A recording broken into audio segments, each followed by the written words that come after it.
Sir, ये ACP sir ने हमें अचानक यहाँ क्यों बुला लिया? पता नहीं यार, एसीपी साहब का ऑर्डर है भैया, मानना तो पड़ेगा। हाँ सर, मैंने सुना है इन जंगलों में ना जंगली जानवर आते हैं। अबे तू मुझे बता रहा है या डरा रहा है? बता रहा हूँ सर, मैंने अखबार में पढ़ा है। एक बार एक आदमी इन जंगलों में कहीं घूम गया था, चीता ने पीछे से उसके ऊपर झपट्टा मारा और उसे कच्चा चबा दिया। कच्चा चबा दिया? अरे बाप रे! और चीता तो पीछे से झपट्टा मारता है सर। पंकज एक काम कर, तू आगे देखते हुए चल, मैं पीछे देखते हुए चलता हूँ, उल्टा। ओके चल। चले सर। हाँ फ्रेडी और पंकज लगे हैं ना काम पे? हाँ सर, लगे हुए लोग। इसकी बात समझ में नहीं आ रही है, कुत्ता माया के घर से भागा क्यों? मुझे तो लगता है निखिल, कुत्ते को किसी चीज से ललचाया होगा, इसलिए वो भाग गया। ये सब उस खूनी का प्लान हो सकता है। अभी चल। पंकज वहां झाड़ियों में कुछ है। सर कहीं चीता तो नहीं?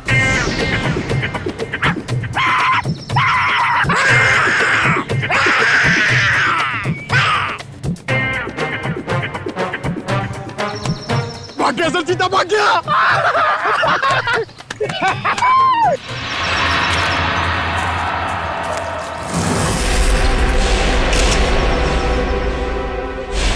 एक मिनट, ये देखो।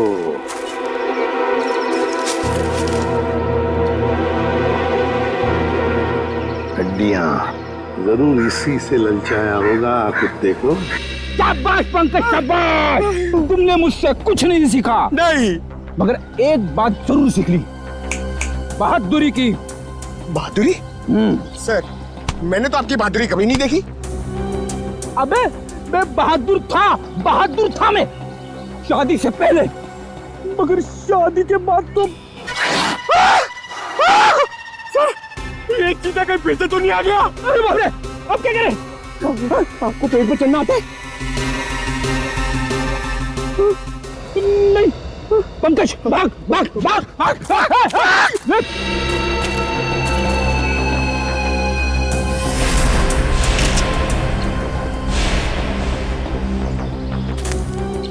ये देखिए सर। हाँ? ये देखिए बॉल, लगता है कुत्ते ने चबाया हुआ है इसे। ये क्या? कुत्ते के दांत के निशान भी तो है। इसका मतलब है वो लोग इसी दिशा में गए हैं, क्योंकि हड्डियां हमें वहां पर मिली और ये बॉल यहाँ पर। उसी तरह होगा, वो देखते हैं।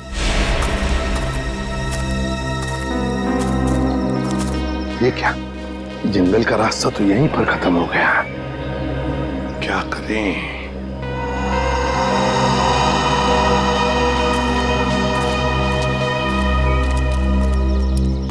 अरे भैया सुनो, देखो हम लोग सीआईडी से। घबराओ मत, सिर्फ पूछताछ करने आए हैं। एक बात बताओ, 4 दिन पहले क्या तुमने यहाँ पर किसी बड़े नस्ल के कुत्ते को देखा है? सफेद रंग का कुत्ता, उसके शरीर पर काले काले धब्बे थे, बड़ा खूबसूरत सा कुत्ता था। ये कुत्ता क्या सब, यहाँ तो दिन में बहुत सारे कुत्ते घूमते हैं। अरे भाई साहब, आपको बताया ना कि बड़ी नस्ल का कुत्ता, वो कोई आम कुत्ता नहीं था। अच्छा, वो जिसे लोग गाड़ियों में लेकर घूमते हैं? हाँ, ऐसा कुत्ता तो देखा नहीं, लेकिन 4 दिन हो गए मैं अंदर खाना खा रहा था और एक कुत्ता जोर जोर से भौंक रहा था। तो मैं खाना छोड़कर बाहर आया, कुत्ता तो नहीं था, लेकिन एक सफेद कलर की वैन तेजी से निकल गई। शायद वो कुत्ता उसमें हो।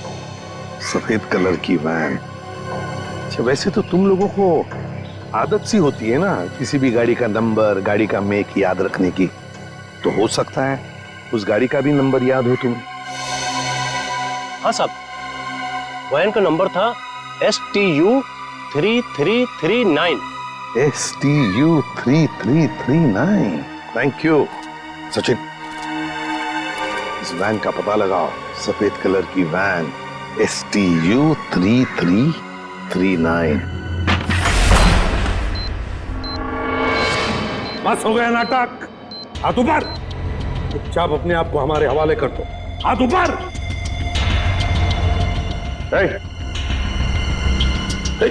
Hands up।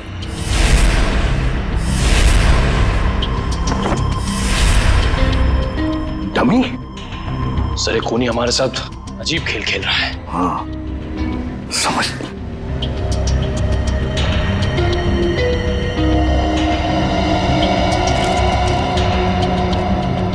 चिट्ठी है।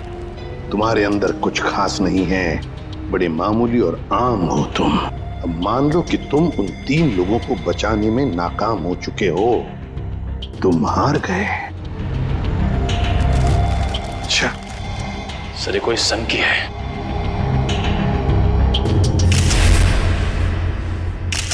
ये देखिए सर, इसके हाथ में ये फूल, लगता है कुछ बताना चाहता था हमको।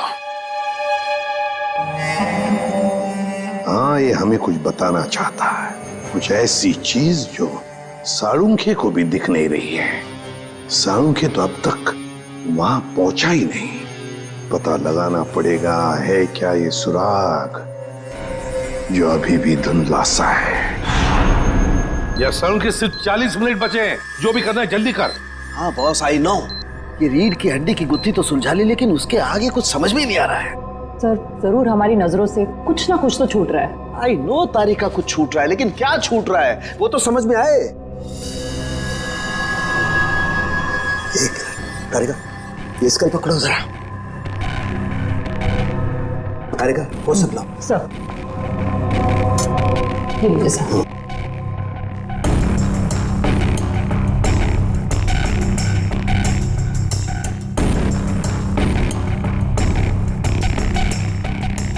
ये दांत तो प्लास्टर ऑफ पेरिस का लगता है। तारिका, जरा पानी लाओ। प्लास्टर ऑफ पेरिस का दांत? कोई प्लास्टर ऑफ पेरिस का दांत क्यों लगाएगा? नहीं साळुंखे, ये जरूर खूनी किसी और तरफ इशारा कर रहा है।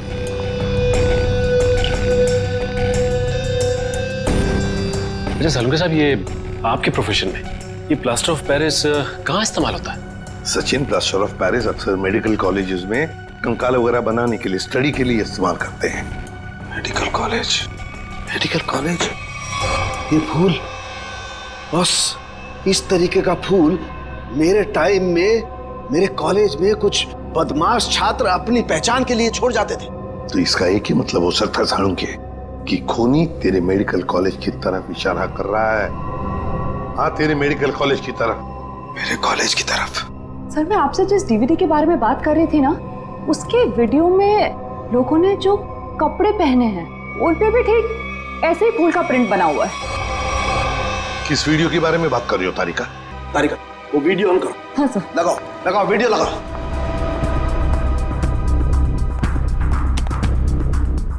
प्ले करो, प्ले करो। सर, क्या बात है, सच में आज ये कर दिखाएगा। अरे बॉस, ये तो मेरे कॉलेज का ग्राउंड है। चलो। गाड़ी उड़ा दी गई है।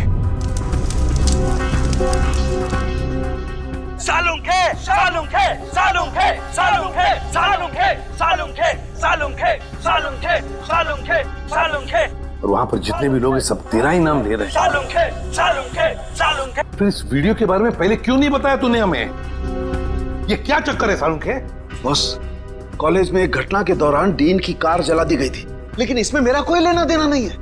ऐसा तू कहता है ना साळुंखे, लेकिन खूनी सोचता है कि तेरा ही हाथ है इसके पीछे, इसलिए वो तेरे पीछे पड़ा है। नहीं नहीं साळुंखे, तेरा कुछ ना कुछ तो संबंध जरूर है इस केस से। गॉड, प्लास्टर ऑफ पेरिस का दांत लगाना, उस डमी के पास उस फूल का छोड़ जाना। My God.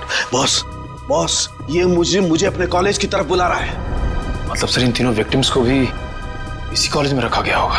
हाँ, सिर्फ 30 मिनट बाकी है, तेरे मेडिकल कॉलेज में जाना होगा।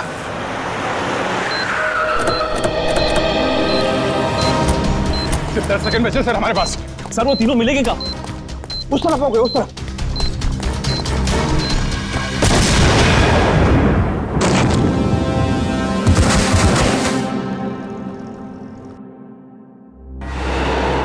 अभिषेक, डॉक्टर साहब, अब ठीक है? मैं कैसे ठीक हो सकता हूँ? 3 बेगुनाह लोगों की जान ली, क्यों किया तुमने ऐसा? संभालिए अपने आप को डॉक्टर साहब। नहीं, मैं कैसे संभाल सकता हूँ? उसने 3 बेगुनाह लोगों की जान ली है। मैं उस खूंखार को अपने हाथों से मार के रहूंगा।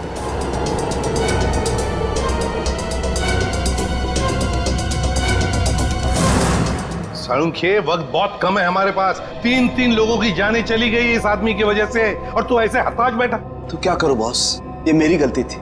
मेरी वजह से 3 मासूमों की जान गई और मैं कुछ नहीं कर पाया। बॉस मैं फेल हो गया।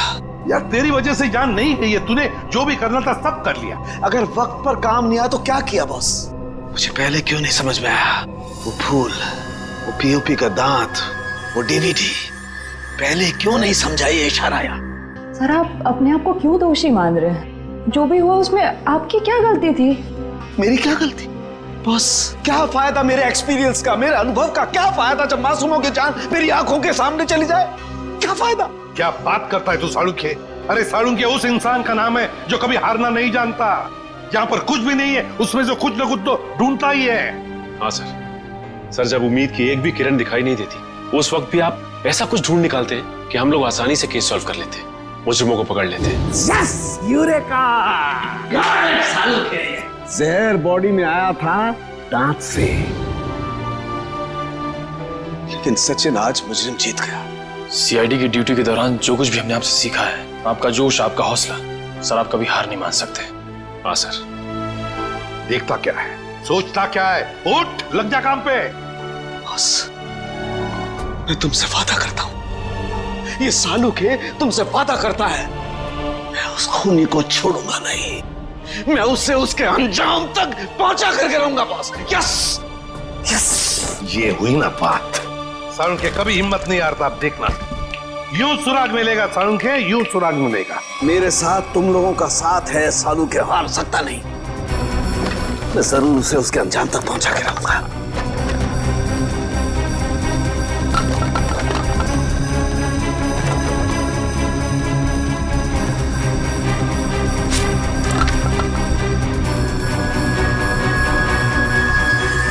बस ये शायद किसी कार्डबोर्ड का टुकड़ा है जो अभी तक जला नहीं है।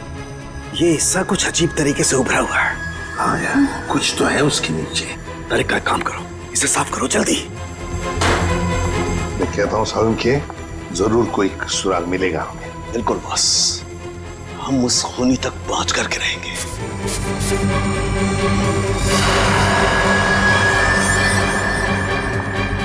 सर से देखिए, यहाँ पे कुछ लिखा हुआ है। ईवी क्या हो सकता है?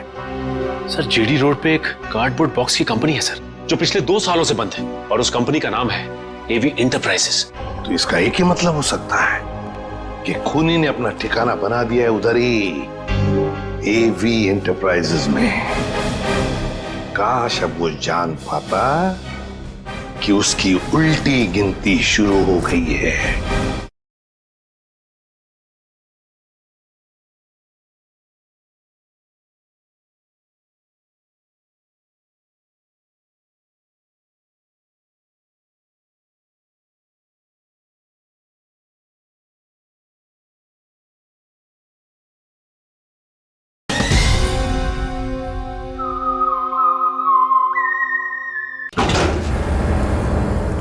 सर यही एवी एंटरप्राइजेस की फैक्ट्री।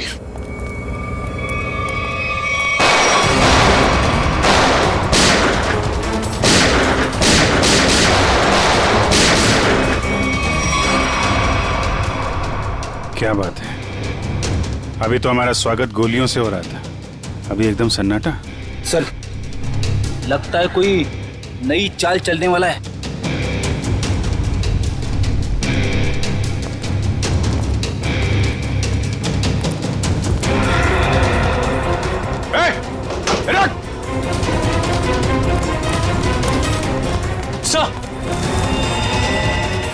तुम लोग देखो उसको। कहाँ गए तुम्हारे बाकी साथी हैं? सर मैं शिखर हूँ, मेरे चचेरे भाई भूपेंद्र को किसी ने अगवा कर लिया है। वो निकल भागने में कामयाब भी हो जाता, मगर उसने फिर से उसे पकड़ लिया। सर इसका मतलब वो तीसरा विक्टिम अभी भी जिंदा है? एम्बुलेंस को फोन करो जल्दी। मेरे भाई भूपेंद्र ने मुझे मदद के लिए बुलाया था। हाँ। लेकिन मेरे आने से पहले उसने उसे फिर से पकड़ लिया। मैं आपको फोन ही करने वाला था, लेकिन गोली लग गई तुम्हें। प्लीज उसे बचा लो सर। निकल गए वहां से। कोई बात नहीं, तुमने उन लोगों को देखा था ना, उनको पहचानते हो? कुछ याद है उनके बारे में? सर मैंने खिड़की से उसकी एक झलक देखी थी। हाँ, उसका चेहरा झोपड़े के पास से जला हुआ था। चेहरा जला हुआ था?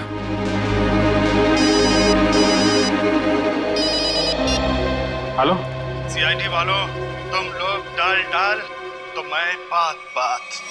तुम लोग मुझे कभी पकड़ नहीं सकते। भूपेंद्र की मौत इतनी भयानक होगी कि उसका जिम्मेदार सिर्फ और सिर्फ सीआईडी होगी। देखो तुम लोग, हेलो हेलो, कौन था सर? खूनी अब हमें चुनौती दे रहा है। सर, पता नहीं वो लोग भूपेंद्र को कहाँ ले गए होंगे। ये मामला सालुंके साहब के अतीत और उनके कॉलेज के दिनों से जुड़ा हुआ है।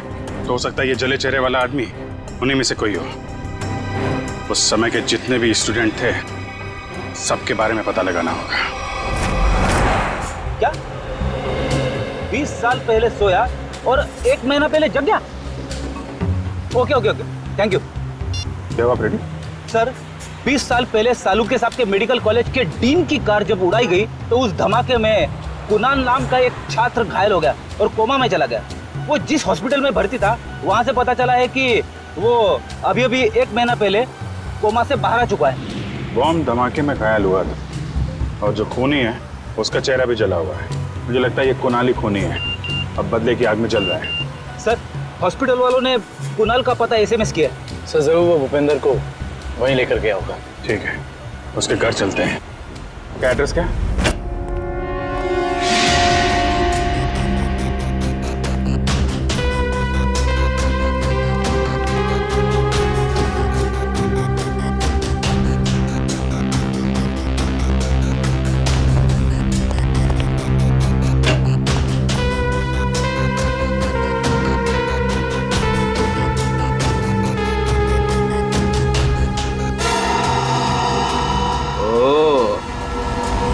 तो यहाँ छुप के खड़ा है। बाहर आ जाओ कुणाल, तुम्हारा खेल खत्म हो चुका है।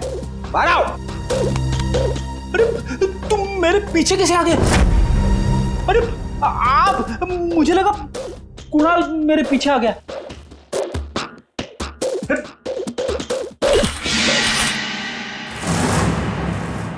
सिर्फ जूते हैं, वहां चेक करो। इस कुणाल ने तो जूते खिलवा दिए मुझे।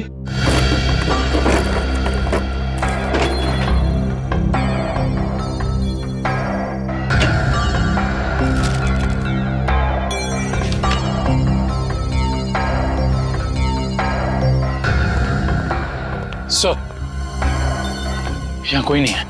कोई बात नहीं, ये कुणाल की फाइल मिली है, देख रहा हूँ सारे सर्टिफिकेट्स और ये एड्रेस देखा इसमें। दूसरा एड्रेस लिखा है यहाँ पे, 12 गोलकुंडा। कहीं भूपेंद्र को लेके यहाँ तो नहीं छुपा बैठा है?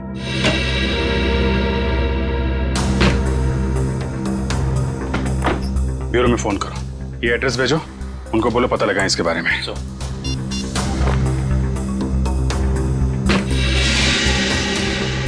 अरे सर, जल्दी आइए सर, जल्दी आइए।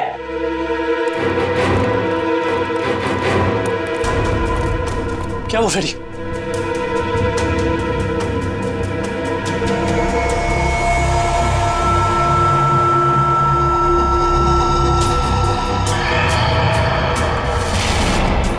मैं अपना बदला लेकर रहूंगा। जिसने भी मुझसे मेरा कीमती वक्त छीना है, मैं उसकी जिंदगी छीनूंगा। जो दर्द मुझे मिला है वो दर्द मैं बराबर लौटाऊंगा। मैं तुम लोगों पर ऐसा दाग लगाऊंगा जिससे सिर्फ तुम्हारी मौत ही मिटा सकेगी। मुझे किसी भी कीमत पर अपना बदला पूरा करना है। काफी तैयारी कर रखी है इसने बदला लेने की। सर, ये फोटो देखिए सर। सर, इसमें सालुंके सर की भी फोटो। और सर, उन 3 विक्टिम्स की भी फोटोज हैं। ये फोटो तो अभी हाल के ही लग रहे हैं। बिल्कुल सर, ये सारी फोटोज इस केस की जांच के दौरान ली गई हैं। ये तो माया के घर का फोटो है। ये कुणाल हम पे जासूसी कर रहा है क्या? जासूसों के ऊपर जासूसी? जहां जहां हम जा रहे हैं हमारा पीछा कर रहा है। इस बार आएगा वापस। काफी रात हो गई है, वक्त का बिल्कुल पता ही नहीं चला। हाँ, एक काम करो, तुम निकलो, मैं भी बस थोड़ी देर में निकल जाऊंगी। कहो तो मैं तुम्हें घर छोड़ देता हूँ। अरे नहीं, थैंक यू सो मच, बस थोड़ा सा काम बाकी है, तुम निकलो। Okay bye.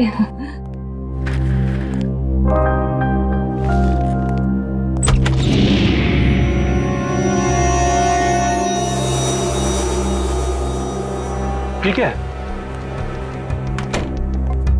क्या है ये वैभव? ये कोई दरवाजे पे एनवलप छोड़ के गया है। बाहर इतनी रात को? ठीक है, तुम निकलो, मैं देखती हूँ। Okay bye. बाय। इसमें कुछ लिखा भी नहीं है।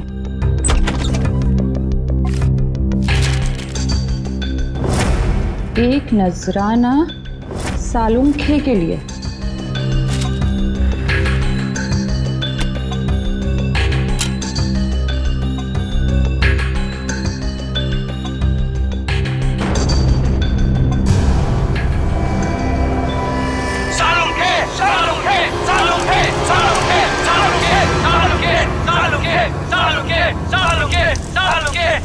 सबका सालुंखे सर के साथ क्या लेना देना है? तो दोस्तों, जिस घड़ी का आपको इंतजार था वो घड़ी अब आ गई। अब दिल थाम कर बैठिए, कुछ ही पल में आप ये दुर्लभ मम्मी देख पाएंगे। ये मम्मी हमें बड़ी मुश्किल से मिली है, इसे हमने इजिप्ट से मंगाया है और ये हमारे म्यूजियम के लिए बड़े गर्व की बात है। ये दुर्लभ मम्मी सिर्फ और सिर्फ यहाँ है और इस दुर्लभ मम्मी को यहां तक पहुंचाने का सारा श्रेय जाता है मिस्टर हबीब को, जिन्होंने इस 2000 साल पुरानी मम्मी को हमारे म्यूजियम तक पहुंचाया है।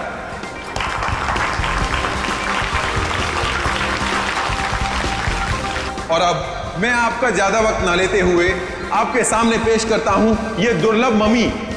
लेडीज एंड जेंटलमैन, आपके सामने पेश है कायरो की शान, तलातत है इस मम्मी का नाम।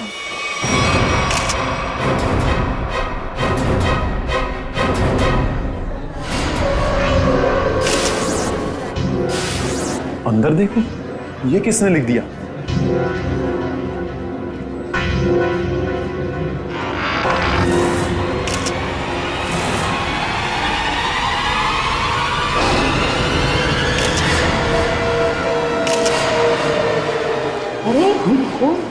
ये क्या है? लाफा माता ये आशरे आशरे। रीढ़ की हड्डी के साथ सिर्फ एक खोपड़ी जुड़ी हुई है, कंकाल का बाकी का हिस्सा तो गायब है। सर कोई ऐसा क्यों करेगा? कहीं ऐसा तो नहीं कि वो हम सबको कुछ बताना चाहता है? हो सकता है, इसलिए इस मम्मी के एग्जीबिशन से पहले उसने इस हड्डियों के ढांचे को यहाँ पे लाके रख दिया। पर सर, इतनी कड़ी सुरक्षा होने के बावजूद खूनी ने ये सब किया कैसे होगा? हाँ श्रेया, ये बात तो है और इसका जवाब यही मिलेगा। पंकज, ये ब्लड सैंपल्स उठा लो। माहता तकलीफ फकलीचा। आप चिंता मत कीजिए, ये सब सीआईडी के ऑफिसर्स हैं, ये सब पता लगा लेंगे। क्या मुसीबत है यार ये। मिस्टर विजय सर, इस मम्मी को कपड़ा ढकने से पहले आखिरी बार कब चेक किया था इसे? सर कल रात करीब 10 बजे, तब तक सब कुछ ठीक ठाक था। मतलब 10 बजे के बाद कोई अंदर घुसा और उसने ये सब किया? सर इस हॉल में 3 कैमरा लगे, जिसने भी ये सब किया है वो इन कैमरों में जरूर कैप्चर हुआ होगा। मिस्टर विजय, इन तीनों कैमरेज की फुटेज चाहिए हमें। ठीक है sir. Varun sir, CCTV footage देखने का इंतजाम करो। ओके। आप चिंता मत कीजिए, आपकी मम्मी को कुछ नहीं होगा और अब ये हमारी जिम्मेदारी है। और वैसे भी अब सीआईडी वाले आ चुके हैं, वो सब संभाल लेंगे। कितना टाइम लगेगा? सर वो आ गया। सर फुटेज तैयार है, सबको दिखाओ।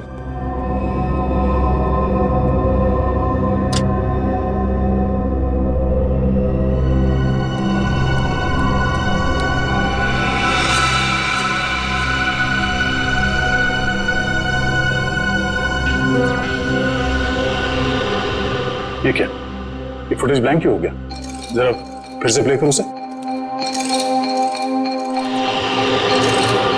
इसमें तो कुछ भी नहीं है। हाँ कभी, मगर ये फुटेज ब्लैंक कैसे हो सकता है? जरा दूसरे कैमरे का फुटेज दिखा। ऐसे कैसे हो सकता है? तीसरा कैमरे का फुटेज दिखाओ। इस कैमरे में औरत लंबे बाल वाली औरत दिख रही है और दूसरे कैमरे में कोई दिख नहीं रहा। ये कैसे हो सकता है?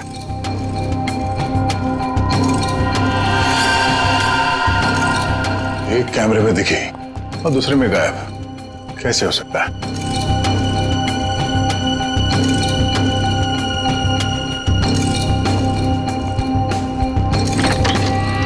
ये देखो, तो खूनी यहाँ इस खिड़की से ही अंदर आया है। सर अगर ये खूनी इस खिड़की से अंदर आया है और एक कैमरे में कैप्चर हुआ है, बाकी दोनों कैमरों में कैप्चर क्यों नहीं हुआ? वो इसलिए काविन, क्योंकि शायद ये खिड़की इस कैमरा के रेंज से बाहर है।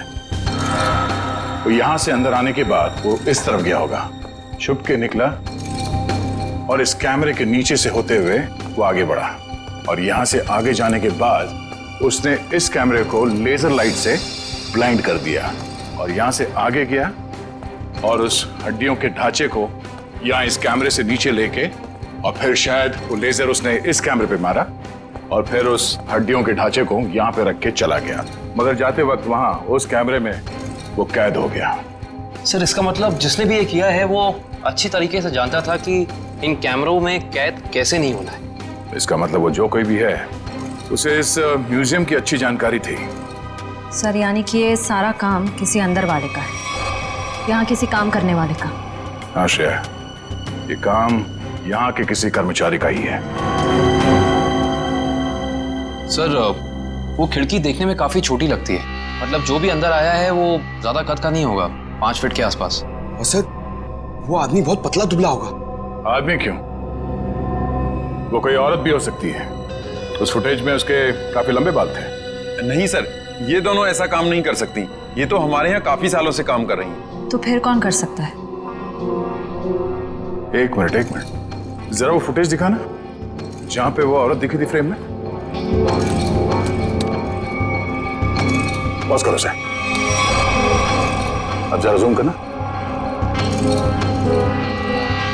इस औरत के तो साइड हॉक्स है। सर ये लड़कियों का कोई नया फैशन है? नहीं पंकज, ये कोई औरत नहीं है।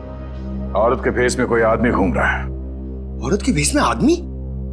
मिस्टर विजय सर, आपके स्टाफ में कोई ऐसा है जो इस वक्त यहाँ पे मौजूद नहीं है? हाँ सर, एक कर्मचारी था जो टूर गाइड का काम करता था। मतलब अभी कहाँ है? सर वो 2 हफ्ते पहले म्यूजियम का कुछ सामान चुराते हुए रंगे हाथों पकड़ा गया। अनिल नाम था उसका। हाँ सर, अनिल की कदकाठी ऐसी है कि वो इस खिड़की से आ जा सकता है। और एक म्यूजियम को एक टूर गाइड से बेहतर कौन जान सकता है। इस अनिल से मिलता है। बड़ी अजीब बात।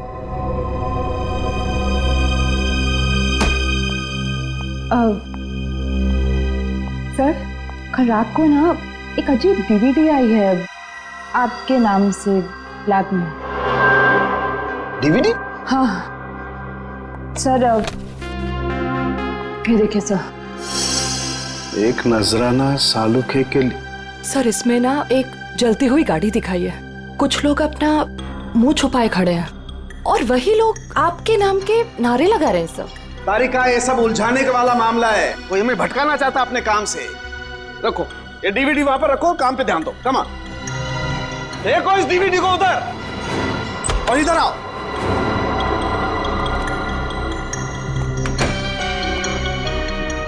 क्या हुआ बॉस, कोई सवाल नहीं पूछा? आते खामोश है सबके सब। चलो कोई बात नहीं, मैं आपको ऐसी बात बताता हूं जिससे शायद आपका मौन व्रत टूट जाएगा। बॉस, बड़ी माथा पच्ची करने के बाद, अच्छी तरह से जांच करने के बाद पता लगा कि इस रीढ़ की हड्डी में छेड़छाड़ की गई है। रीढ़ की हड्डी के साथ छेड़छाड़ की मतलब ये कि इस रीढ़ की हड्डी की हर वर्टिब्रा को गौर से देखो तो पता चलता है कि सारी वर्टिब्रा उल्टे सीधे क्रम में लगी हुई है। रीढ़ की हड्डियां गलत क्रम में लगी हैं, इसका क्या मतलब हो सकता है यार? मतलब ये कि देखो ये वर्टिब्रा C1, इसके बाद होनी चाहिए C2, लेकिन यहाँ पर है C7 और ऐसे ही ये सब कुछ उल्टा पुल्टा। तो रीढ़ की हड्डी में बाकी हड्डी के टुकड़े अलग ही क्रम में? हाँ, सारी हड्डियां बिल्कुल उल्टी पुल्टी लगाई गई है। जैसे कि C1 के बाद आना चाहिए C2 पर है C7, फिर आना चाहिए C3 पर है C2 और उसी तरह से सारी हड्डियां। C1 C7, डॉक्टर साहब ये क्या है, कुछ समझ में नहीं आ रहा है। अरे तुम्हारी क्या निखिल, हमारी समझ में नहीं आया भैया। बहुत खोपड़ी लगाई तब पता चला है। किसी ने बड़ी होशियारी से, बड़ी सावधानी से ये हर वर्टिब्रा को उल्टा सीधा क्रम में लगाया है। और जिसने भी ये किया है ना सारुण के, किसी खास मकसद से ही किया है, ये खास मकसद से। और एक बात, जिस किसी ने भी ये किया है ना बॉस, उसे मानव शरीर की और मानव की हड्डियों के ढांचे की बड़ी अच्छी जानकारी है। सर ये सब करने के लिए कोई इतनी तकलीफ क्यों उठाएगा? सचिन, मुजरिम ये सब करके हमें ये बताना चाहता है कि हमारा मुकाबला किसी साधारण आदमी से नहीं है, वो बहुत खतरनाक है। सिर्फ खतरनाक ही नहीं, दिमागी बीमारी है इस आदमी को। सिर्फ इतना ही नहीं सर, इन हड्डियों पे जो खून लगा हुआ है, टेस्ट करने के बाद पता चला कि वो किसी एक इंसान का नहीं है, बल्कि 3 अलग-अलग लोगों का है। क्या मतलब सर 3 और लोग मरे? खून 3 और लोगों का है? 3 लोग और मरे हैं? सचिन, 3 लोग मरे हैं या जिंदा, ये तो तभी पता चल जाएगा जब हम इस सिरफिरे को पकड़ लेंगे तब।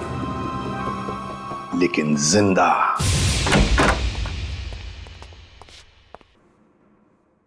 ऐसा लगता है कमरे में कोई भी नहीं है। चांद मारो, देखो क्या मिलता है।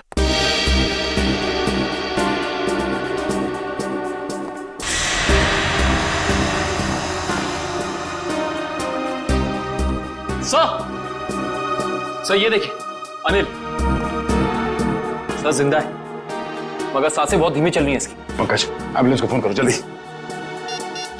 हाथ खोलो। ये क्या? Pen drive? Play me. तो इसे चलो जल्दी।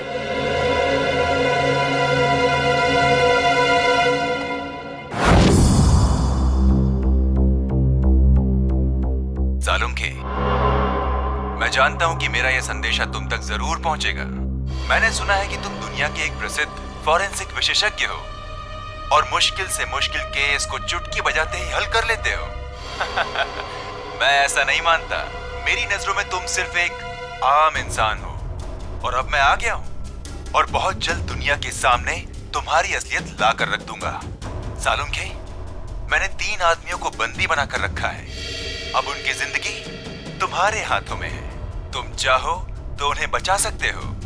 तुम्हारे पास जो रीढ़ की हड्डी है उसके जरिए उन तक पहुंच सकते हो, लेकिन तुम्हारे पास सिर्फ और सिर्फ 6 घंटे हैं। तो दिखाओ अपनी काबिलियत, और अगर तुम उन 3 लोगों को नहीं बचा सके तो उनकी मौत की जिम्मेदार होगे तुम, और तुम्हारा समय शुरू होता है अब।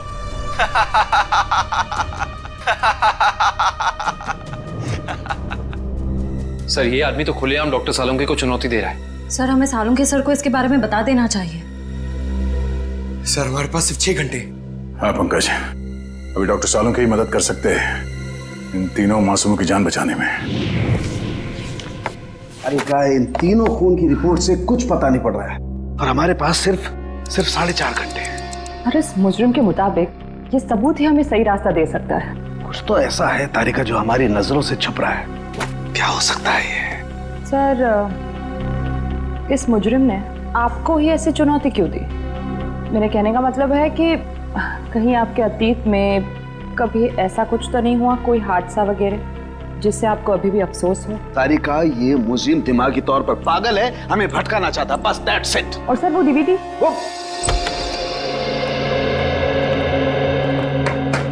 क्या हुआ सामजी, क्या पता चला? बॉस, हमारे पास सिर्फ 4.5 घंटे, वक्त गुजरता जा रहा है और मुझे अभी तक कुछ पता नहीं चला है। यार वही मैं तुझे कहने आया हूं कि जल्दी बता। बस मुझे लगता है इस रीढ़ की हड्डी में कोई कोड है। मुझे एक वर्टिब्रा फिर से चेक करनी पड़ेगी बस।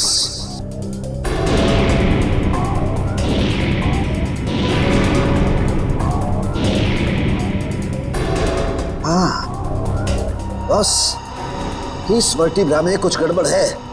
क्या गड़बड़ है सर?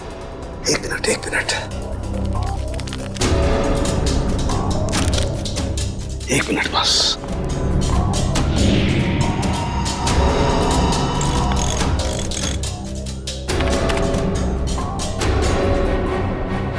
यस, हाँ बस, पकड़ में आ गया। बस इस इंसान की ये वर्टिब्रा इंसान की नहीं है। तो फिर किसकी है सालू के? जानवर की है।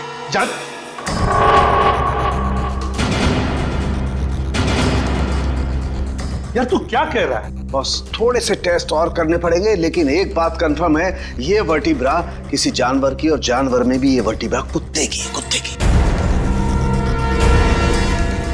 कुत्ते का वर्टिब्रा है? हाँ बस। इंसान की रीढ़ की हड्डी में कुत्ते की? सर ये कैसे हो सकता है सर? निखिल, पूरी हड्डी नहीं, सारी वर्टिब्राज में से सिर्फ एक ये वर्टिब्रा कुत्ते की है जो इसमें बदल दी गई है, ताकि हमें लगे ही नहीं कि ये किसी कुत्ते की हड्डी है। लेकिन सर रीढ़ की हड्डियों को उल्टे सीधे तरीके से जोड़ने की वजह क्या हो सकती है? शायद हमें भटकाने के लिए बस। हाँ, ये हमें उलझाने की कोशिश कर रहा है, बड़ा चालाक है ये। वो चाहता है कि हम ये C1, C2, C3, C4, C5 इन वर्टेब्रेज में फंसे रहे हैं और हमारा ध्यान इस कुत्ते की रीढ़ की हड्डी पर न जाए। एक बात और बॉस। क्या? इस हड्डी को देख करके लगता है कि ये हड्डी किसी बड़ी नस्ल के कुत्ते की हड्डी है। बड़े नस्ल के कुत्ते की रीढ़ की हड्डी? तो फिर सचिन पता लगाना पड़ेगा ऐसे कौन कौन से डॉग ब्रीडर्स हैं जो बड़े नस्ल के कुत्ते ब्रीड करते हैं और किन किन लोगों ने कुत्ते पाले हैं। पता चल गया? Okay, thank you sir. क्या कहा सालू के? सर कुत्ते की नस्ल का पता लगा लिया उन्होंने। ये वैल्यून नस्ल का कुत्ता है सर। वैल्यून नस्ल का कुत्ता? हाँ सर, माफ कीजिएगा आप लोगों को इंतजार करना पड़ा। बताइए मैं आपके लिए क्या कर सकता हूँ? हमें कोई परेशानी नहीं हुई, आप सिर्फ इतना मुझे बताइए कि क्या आप वैल्यून नस्ल के कुत्ते बेचते हैं? हाँ सर, ये बड़े दुर्लभ और बड़े आकार का कुत्ता है। हम इसे बाहर से मंगवाते हैं अपने कुछ खास ग्राहकों के लिए। तब तो ये आसानी से बता सकते हैं आपके इस नस्ल के अब तक कितने कुत्ते बेचे आप? हाँ सर,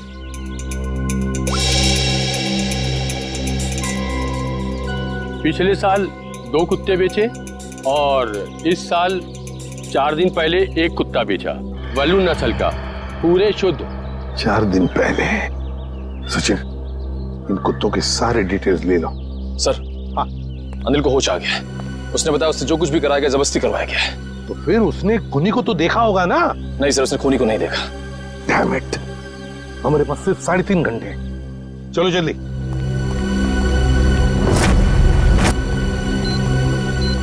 सर हमने 2 घर तो चेक कर लिए, उनके कुत्ते तो सही सलामत है। हाँ निखिल, अब इस घर का कुत्ता देखते हैं, शायद यहीं से कुछ पता चल जाएगा। जी, किससे मिलना है? जी हम लोग CID से। आपके पास वैल्यून नस्ल का कुत्ता है ना? जी हाँ। हम उसे देखना चाहते हैं। अंदर आइए। रेक्स ने कुछ किया है क्या? अरे नहीं नहीं, आपके कुत्ते ने कुछ नहीं किया है, बस हम उसे देखना चाहते हैं। जरा बुलाइए ना आपके रेक्स को। सर वो क्या है कि हमारा नौकर उसको घुमाने के लिए लेकर गया है, बस अभी आता ही होगा। सर बैठिए ना प्लीज। नहीं नहीं, थैंक यू। सर इसका मतलब ये कुत्ता भी बिल्कुल ठीक ठाक है?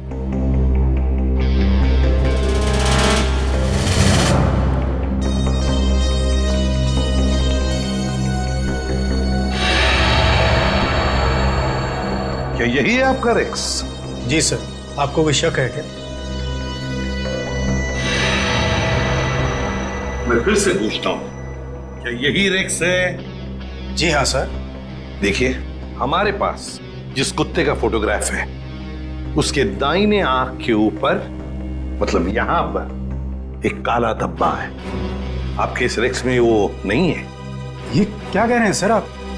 इसका मतलब तो यही हुआ कि जो कुत्ता आप लोगों ने खरीदा है वो ये कुत्ता नहीं है। ये क्या है? मैं क्या कह रहे हैं सर? हमें कुछ समझ में नहीं आ रहा। ये तो अब माया जी समझाएगी। क्यों माया जी, कहाँ है रेक्स आपका? वो सर। माया जी प्लीज, हमारे पास वक्त बहुत कम है, इसलिए जवाब दीजिए। किसी की जिंदगी और मौत का सवाल है, प्लीज। अशोक, रेक्स गुम हो गया था। मैं डर गई कि तुम नाराज हो जाओगे, इसलिए मैं उससे मिलता जुलता दूसरा कुत्ता खरीद लाई। हमारा प्यारा रेक्स गुम हो गया और तुमने मुझे बताना जरूरी नहीं समझा और दूसरा कुत्ता ले? आपको पता नहीं चला? सर मैं मर्चेंट नेवी में पिछले 6 महीने से मैं शिप पे था, अभी 2 दिन पहले आया हूँ। अच्छा माया जी, ये आपका रेक्स गुम कैसे हुआ? सर हमेशा की तरह मैं रेक्स को लेके रोड में टहलने निकली। वो मुझसे दूर भागने लगा। मैंने उसे पकड़ने की कोशिश की, पर पता नहीं भागते भागते वो कहाँ खो गया। और आपने उसे ढूंढने की कोशिश नहीं की? हाँ सर, बहुत कोशिश की पर मिला ही नहीं। अच्छा, ये सब कब हुआ, कहाँ पर हुआ? 4 दिन पहले जंगल के पीछे वाले रास्ते पर। जंगल का पीछे वाला रास्ता? सर हमारे पास वक्त बहुत कम है सर, जंगल काफी बड़ा और राइस ढूंढना थोड़ा मुश्किल है सर। रेडियो और पंकज को लगा दो काम पर, फोन करो उसे। Thank you.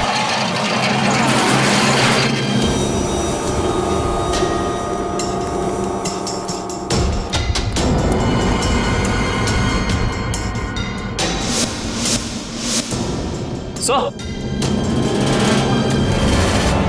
उस आदमी को बांध के रखा हुआ है। ये आदमी तो भूपेंद्र लगता है सर। भूपेंद्र, भूपेंद्र, ये तो बेहोश है। मैं खोल देता हूँ सर। नहीं, एक मिनट कविन, एक मिनट। अगर वो खूनी इस आदमी को मारना चाहता था तो बॉक्स फैक्ट्री में भी मार सकता था।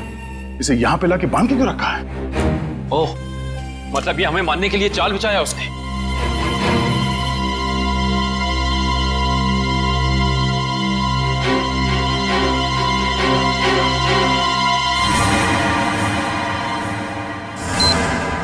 ओह नो, मौत का जाल यहां बिछा के रखा। खोलो इसे जल्दी।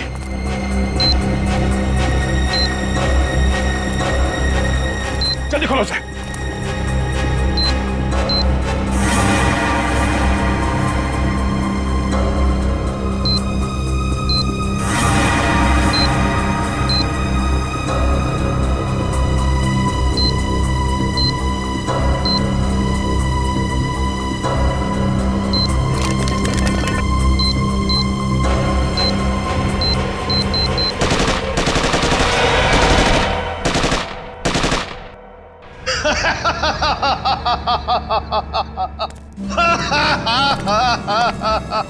मुझसे बेहतर कोई भी नहीं हो सकता, कोई भी नहीं।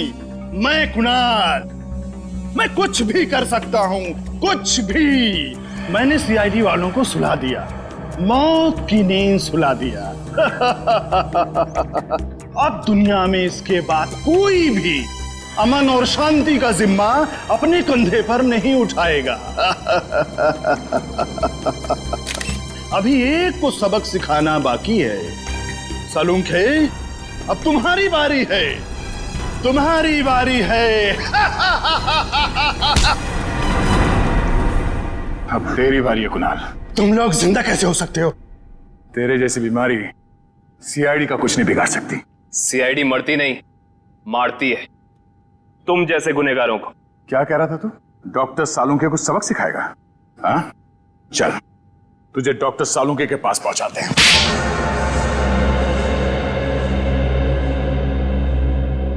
क्यों मारा मासूम लोगों को तुमने? वो मासूम नहीं है, वो अपराधी है, मेरे अपराधी। मैं उन सब लोगों को मार देना चाहता था जिन्होंने मेरी जिंदगी बर्बाद करने में कोई कसर नहीं छोड़ी। मैंने क्या बिगाड़ा था तुम्हारा? मेरी जिंदगी बर्बाद करने में तुम्हारा बहुत बड़ा हाथ था सालुंके। तुम जानते थे कि मैं तुमसे बेहतर हूँ, इसलिए तुम मुझसे जलते थे। ऐसा तुम सोचते हो, मगर ये सच नहीं है। मैं नहीं मानता। टीन की कार तुमने उड़ाई थी। नहीं, वो सालुंके नहीं था, मैं था। मैंने ही सालुंके बनकर वो सब किया, लेकिन उस ब्लास्ट की वजह से मेरी जिंदगी और मेरा भविष्य खत्म हो गया ना। उस वक्त मैं वहीं पे था, ब्लास्ट में घायल हो गया और मैं कोमा में चला गया। और जब मैं कोमा से जागा तो मेरा सब कुछ खो गया, सब कुछ खत्म हो गया। मेडिकल कॉलेज की उस घटना का वीडियो फॉरेंसिक लैब कैसे पहुंचा? वो मैंने भिजवाई थी सालुंके को चुनौती देने के लिए। माना कि तुम्हारे साथ जो कुछ हुआ गलत हुआ, लेकिन बदले की आग ने तुम्हें इंसान से शैतान बना दिया। कानून हाथ में लेने वाले को कानून कभी माफ नहीं करता। तुम दोनों की इसकी सजा जरूर मिलेगी।